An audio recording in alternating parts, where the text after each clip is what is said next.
चमचा बना के बॉडी देखावे देवे कवरे हटा के रखल बिया हमके चमचा बना के हटे नहीं देवे उ सटावे ले पनिया में अगिया लगावे ले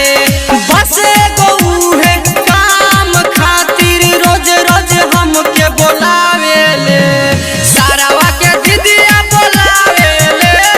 रतिया में सिम डालावे ले सारावा के दीदिया बोलावे ले रतिया में सिम डालावे ले रतिया में सिम डालावे ले रतिया में सिम डाला संदीप सवरिया से करे रोज खेला विशाल कुमार के उछुए न देला विशाल कुमार के उछुए न देला संदीप सवरिया से करे रोज खेला विशाल कुमार के उछुए न देला रोज रोज हमके